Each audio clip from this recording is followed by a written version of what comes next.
મહત્વપૂર્ણ સમાચારોથી શરૂઆત કરીએ તો જે સમાચાર સામે આવી રહ્યા છે, સુરેન્દ્રનગર જિલ્લા પ્રશાસને જાહેરનામું બહાર પાડ્યું છે। સુરેન્દ્રનગરથી આ મહત્વપૂર્ણ સમાચાર, કલેક્ટર કચેરીમાં પણ 4 થી વધુ લોકો એકત્રિત નહીં થઈ શકે તો વિરોધને લઈને આ જાહેરનામું બહાર પાડવામાં આવ્યું છે। 4 લોકોથી વધુના પ્રવેશ પર રોક લગાવી દેવામાં આવી છે તો તેમની સામે ગુનો નોંધવામાં આવશે। જો 4 લોકોથી વધુ લોકો એકઠા થશે તો તેમની સામે ગુનો નોંધવામાં આવશે। સુરેન્દ્રનગર જિલ્લા પ્રશાસન દ્વારા આ જાહેરનામું બહાર પાડવામાં આવ્યું છે। કલેક્ટર કચેરીમાં પણ માત્ર 4 લોકોને જ પરવાનગી આપવામાં આવી છે। 4 થી વધુ લોકો એકત્રિત થશે તો ગુનો દાખલ કરવામાં આવશે।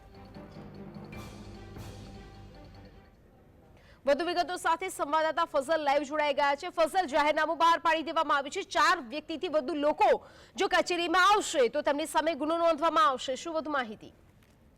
ખાસ કરીને ચોક્કસથી જો વાત કરવામાં આવે તો સુરેન્દ્રનગર જિલ્લા કલેક્ટર દ્વારા જાહેરનામું પ્રસિદ્ધ કરવામાં આવ્યું છે। ત્યારે સુરેન્દ્રનગરની જે કલેક્ટર કચેરી આવેલી છે અને આજુબાજુની જે 100 મીટરની જગ્યા આવેલી છે ત્યાં 4 થી વધુ લોકો જો રજૂઆત કરવા આવશે તો તેમની સામે ગુનો દાખલ કરવામાં આવશે। આ પ્રકારનું જાહેરનામું બહાર પાડવામાં આવ્યું છે। ખાસ કરીને હાલની પરિસ્થિતિમાં જો વાત કરવામાં આવે તો સુરેન્દ્રનગર શહેરમાં વિવિધ સમસ્યાથી લોકો પરેશાન છે। ખાસ કરીને રોડ, રસ્તા, પ્રાથમિક સુવિધા અને જે ચોમાસામાં પાણી ભરાતા હોય છે જેને લઈને જે સુરેન્દ્રનગર શહેરીજનો છે તે કલેક્ટર કચેરી ખાતે રજૂઆત કરવા જતા હોય છે। ત્યારે હવે આ રજૂઆત કરવા જતા લોકો પણ પોતાની રજૂઆત હવે જિલ્લા કલેક્ટર અને અધિકારીઓ સમક્ષ નહીં મૂકી શકે, કારણ કે આ જાહેરનામું બહાર પાડી દેવામાં આવ્યું છે। ત્યારે હજુ કાલની જ વાત કરવામાં આવે તો સુરેન્દ્રનગરની જે શાશ્વતનગર વિસ્તારની મહિલાઓ છે તે 20 મહિલાઓ ઉપર સુરેન્દ્રનગરના સિટી પોલીસ સ્ટેશનમાં જિલ્લા કલેક્ટર દ્વારા ગુનો દાખલ કરવામાં આવ્યો છે। જાહેરનામા ભંગનો ગુનો દાખલ કરવામાં આવ્યો છે। ઉલ્લેખનીય છે કે કાયદો અને વ્યવસ્થાની પરિસ્થિતિ કથળે નહીં અને જે કચેરીમાં ફરજ બજાવતા કર્મચારીઓ ડિસ્ટર્બ ન થાય તે માટે આ નિર્ણય કરવામાં આવ્યા હોવાનો જાહેરનામામાં ઉલ્લેખ કરવામાં આવ્યો છે। પરંતુ બીજી તરફ જે પ્રજા છે તે પરેશાન છે, પ્રાથમિક સુવિધા નથી મળતી કે સુરેન્દ્રનગર શહેરીજનોને અનેક જે સમસ્યાઓ છે તેનાથી પીડિત હોય છે, અધિકારીઓ સાંભળતા ન હોય ત્યારે લોકો કલેક્ટર કચેરીમાં આવતા હોય છે અને પોતાનો પ્રસ્તાવ કલેક્ટર સમક્ષ મૂકતા હોય છે। ત્યારે હવે 4 થી વધુ લોકોને કલેક્ટર કચેરીમાં ન આવવા અંગેનું જાહેરનામું પ્રસિદ્ધ કરી દેવામાં આવ્યું છે, જેને લઈને સ્થાનિક લોકોમાં તો રોષ જોવા મળી રહ્યો છે। સાથોસાથ જે રાજકીય પાર્ટીના નેતાઓ હોય છે તેમનામાં પણ એક પ્રકારે જે ગણગણાટ શરૂ થઈ ગયો છે, કારણ કે કલેક્ટર કચેરીમાં મોટી સંખ્યામાં રાજકીય લોકો પણ આવતા હોય છે, રાજકીય નેતાઓ પણ આવતા હોય છે। ત્યારે હવે તેમના ઉપર પણ આ જાહેરનામું લાગુ થશે કે કેમ તે તો આવનારો સમય દેખાડશે, પરંતુ જિલ્લા કલેક્ટરે જે જાહેરનામું બહાર પાડ્યું છે જેને લઈને રજૂઆત કરવા આવનાર લોકોમાં રોષ જોવા મળી રહ્યો છે। જી ફઝલ, અચાનક આ પ્રકારનું જાહેરનામું બહાર પાડવું, કારણ કે સામાન્ય પ્રજા છે, પ્રશ્નો થશે તો એ પોતાના રાજા પાસે તો જવાની જ છે, પરંતુ આ પ્રકારનું જાહેરનામું અચાનક બહાર પાડવાનું કારણ શું?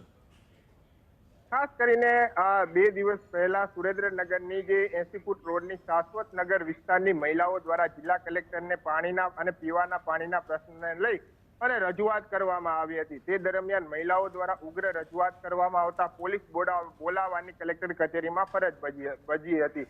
ત્યારે પોલીસ દોડી આવી હતી અને આ 20 જેટલી મહિલાઓની અટકાયત કરી લઈ અને સિટી પોલીસમાં મહિલાઓને નજરકેદ કરી દેવામાં આવી હતી। આ જ અંગે સુરેન્દ્રનગરની કલેક્ટર કચેરી તેમજ 100 મીટરમાં જે કોર્ટ આવેલી છે ત્યાં અને 100 મીટરની અંદર નગરપાલિકા પણ આવેલી છે ત્યાં પણ લોકોને એકત્રિત ન થવા અને ખુલ્લામાં સભા અને સરઘસ ન કરવા, તેમજ જે રાજકીય પક્ષો હોય છે તેમના દ્વારા આમરણ ઉપવાસ કરવામાં આવતા હોય છે અને ન્યાય માટે લોકો કલેક્ટર કચેરી બહાર બેસતા હોય છે તેમને પણ ન બેસવા દેવા અંગેનો નિર્ણય કરવામાં આવ્યો છે। આ પ્રકારનું જાહેરનામું આજથી અમલમાં કરી દેવામાં આવ્યું છે। જિલ્લા કલેક્ટરના જે આ જાહેરનામું છે તેની સામે સવાલો ઉભા કરી રહ્યા છે, કારણ કે પબ્લિક જાય તો જાય ક્યાં? પોતાના અધિકારી પાસે રજૂઆત કરવા ન જાય તો પબ્લિક જાય ક્યાં? કારણ કે પ્રાથમિક સુવિધાથી લઈ અને અનેક પ્રશ્નો સુરેન્દ્રનગરમાં હાલ સળગી રહ્યા છે। ત્યારે ન્યાય માટે કલેક્ટર પાસે પબ્લિક જતી હોય છે, ત્યારે હવે તે પણ નહીં જઈ શકે, કારણ કે 4 લોકો રજૂઆત કરવા જાય તો અંદરો અંદર વિખવાદ વિખરતો હોય, ટોળું લઈને જાય તો તેમની સામે હવે ગુના દાખલ કરવામાં આવશે। હવે પબ્લિક પોતાની જે પ્રસ્તાવ છે, રજૂઆત છે તે ક્યાં મૂકે તે એક મોટો હવે સળગતો સવાલ છે। જી ફઝલ, જે રીતે આપે જણાવ્યું, 2 દિવસ પહેલા જે મહિલાઓ હતી તે રજૂઆત કરવા પહોંચી હતી ને તેમની સામે પણ તેમને નજરકેદ કરી લેવામાં આવી, એવી કોઈ અનિચ્છનીય ઘટના તો બની નથી કે કોઈ એવા તોફાનો કરવામાં નથી આવ્યા, તો પછી આ પ્રકારનો નિર્ણય શું દર્શાવી રહ્યો છે? ખાસ કરીને આ પ્રકારનો નિર્ણય છે તે તંત્ર દ્વારા કરવામાં આવ્યો છે। ખાસ કરી હાલ તો જાહેરનામામાં એવો ઉલ્લેખ કરવામાં આવ્યો છે કે જે કચેરીઓમાં ફરજ બજાવે છે તે અધિકારીઓ, નાયબ મામલતદારોને કોઈ કામગીરીમાં ડિસ્ટર્બ ન થાય તે માટે આ જાહેરનામું બહાર પાડવામાં આવ્યું છે. અધિકારીઓ પોતે પણ એવું જણાવી રહ્યા છે. જે અધિક કલેક્ટર દ્વારા જાહેરનામું બહાર પાડવામાં આવ્યું છે તેમના દ્વારા પણ એવું જણાવવામાં આવ્યું છે કે જે કચેરીમાં કામ કરતા હોય તે કર્મચારીઓ ડિસ્ટર્બ ન થાય અને લોકોને જે 4 લોકો રજૂઆત કરવા જાય એટલે અન્ય કાયદો વ્યવસ્થાની પરિસ્થિતિ પણ કચેરીમાં ન કથળે અને સૂત્રોચ્ચાર ઉપર પણ પ્રતિબંધ લગાવી દેવામાં આવ્યો છે. કોઈ દેકારા કરશે તો તેમની સામે પણ ગુનો દાખલ કરવામાં આવશે. આ પ્રકારનો નિર્ણય જાહેરનામામાં ઉલ્લેખ કરવામાં આવ્યો છે. ત્યારે હવે આ એવું દર્શાવી રહ્યા છે કે 4 થી વધુ લોકો હવે કલેક્ટર કચેરીમાં પણ એકત્રિત નહીં થઈ શકે, પોતાની રજૂઆત જિલ્લા કલેક્ટર સમક્ષ પણ નહીં કરી શકે અને ખાસ કરીને જો રજૂઆત કરવા જશે અને આ જાહેરનામાનો ભંગ કરશે તો તેમના વિરુદ્ધમાં ખુદ કલેક્ટર ફરિયાદી બની અને કાર્યવાહી કરશે તેવો આ જાહેરનામામાં ઉલ્લેખ કરાયો છે.